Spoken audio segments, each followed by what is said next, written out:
بسم اللہ الرحمن الرحیم۔ اسلام امن و سلامتی کا دین ہے، اور دین صرف نماز پڑھنے، روزے رکھنے، زکوٰۃ دینے کا نام نہیں، بلکہ یہ پوری زندگی گزارنے کا طریقہ سکھاتا ہے۔ یعنی کون سا کام کس وقت کیسے کرنا ہے اور کون سا کام نہیں کرنا، اس کی رہنمائی بھی ہمیں مذہب اسلام سے ملتی ہے۔ اللہ تعالیٰ نے مسلمانوں کو حکم دیا ہے کہ وہ ہر ایک انسان کو راحت اور سکون پہنچانے کا ذریعہ بنیں اور کسی کو تکلیف نہ دیں۔ ایک حدیث میں حضور صلی اللہ علیہ وسلم نے ارشاد فرمایا، حقیقی مسلمان وہ ہے جس کی زبان اور ہاتھ سے دوسرا مسلمان محفوظ رہے۔ صحیح بخاری حدیث نمبر 10۔ آپ صلی اللہ علیہ وسلم کے ارشادات سے ہمیں واضح طور پر اس کی رہنمائی ملتی ہے کہ ہم اللہ تعالیٰ کی ساری مخلوق پر، یہاں تک کہ جانوروں اور پرندوں پر بھی رحم کریں اور ان کو تکلیف دے کر پریشان نہ کریں۔ تو آج اسی بارے میں ہم کچھ احادیث مبارکہ آپ کے سامنے رکھ رہے ہیں، جو کہ روزمرہ زندگی کے بارے میں ہے۔ رسول اللہ صلی اللہ علیہ وسلم نے فرمایا، کسی مسلمان کو برا بھلا کہنا گناہ ہے، اور اس کے ساتھ لڑنا جھگڑنا اللہ تعالیٰ کی سخت نافرمانی ہے۔ صحیح بخاری حدیث نمبر 48۔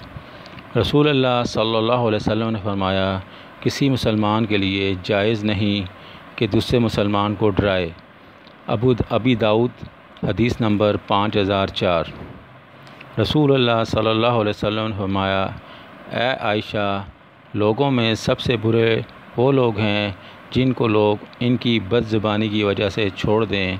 ترمذی حدیث نمبر 1996۔ رسول اللہ صلی اللہ علیہ وسلم نے فرمایا، حقیقی مفلس وہ ہے جو قیامت کے دن بہت سی نمازیں، روزے اور زکوٰۃ کا ثواب لے کر آئے، لیکن اس نے کسی کو برا بھلا کہا ہوگا، کسی کو مارا ہوگا، تو اس کے نیک اعمال ان لوگوں کو دے دیے جائیں گے، پھر اس کو دوزخ میں ڈال دیا جائے گا۔ استغفر اللہ۔ ترمذی حدیث نمبر 2418۔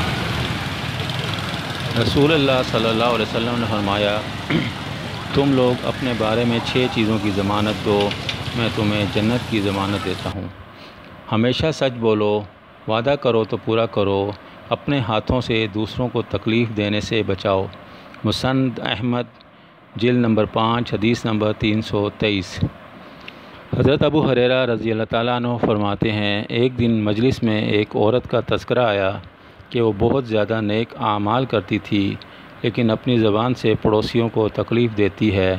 آپ صلی اللہ علیہ وسلم نے فرمایا، وہ عورت دوزخ میں جائے گی۔ مسند احمد جلد نمبر 2 حدیث نمبر 440۔ رسول اللہ صلی اللہ علیہ وسلم نے فرمایا، ایک شخص راستے پر چل رہا تھا اور اس نے ایک کانٹے دار ٹہنی دیکھی تو اس کو وہاں سے ہٹا دیا۔ اللہ تعالیٰ نے اس پر اس کی مغفرت فرما دی۔ جامع ترمذی حدیث نمبر 1958۔ رسول اللہ صلی اللہ علیہ وسلم نے فرمایا، جس بندے نے کسی مسلمان کی دنیا کی تکلیف کو دور کیا، اللہ تعالیٰ قیامت کے دن اس کی تکلیف کو دور فرمائیں گے۔ ترمذی حدیث نمبر 1927۔ رسول اللہ صلی اللہ علیہ وسلم نے فرمایا، ایمان کی 70 کے قریب شاخیں ہیں، ان میں سب سے افضل کلمہ لا الہ الا اللہ اور سب سے ادنا راستے سے تکلیف دہ چیزوں کا ہٹانا ہے۔ النسائی حدیث نمبر 5006۔ رسول اللہ صلی اللہ علیہ وسلم نے فرمایا، راستے سے تکلیف دہ چیز کا ہٹانا صدقہ ہے۔ صحیح بخاری حدیث نمبر 2989۔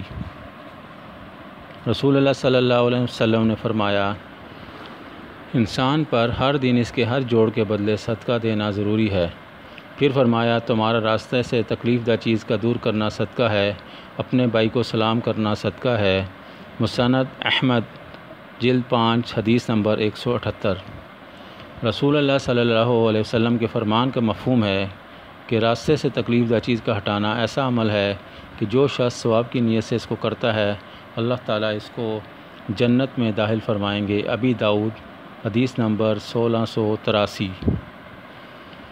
ہم روزانہ اپنے گھر، اسکول اور بازاروں میں اپنے رشتہ داروں، دوستوں اور اجنبی لوگوں سے ملتے ہیں۔ اب ہمارے سامنے 2 راستے ہیں، ہم جان بوجھ کر یا لاپرواہی سے لوگوں کو تکلیف پہنچانے کا ذریعہ بن جائیں، یا ہم اپنے اعمال و اخلاق کی نگرانی کریں اپنے رویے کا ہر وقت جائزہ لیتے رہیں اور دوسروں کا آرام کا ذریعہ بنیں، یا کم از کم کسی کو تکلیف نہ دیں۔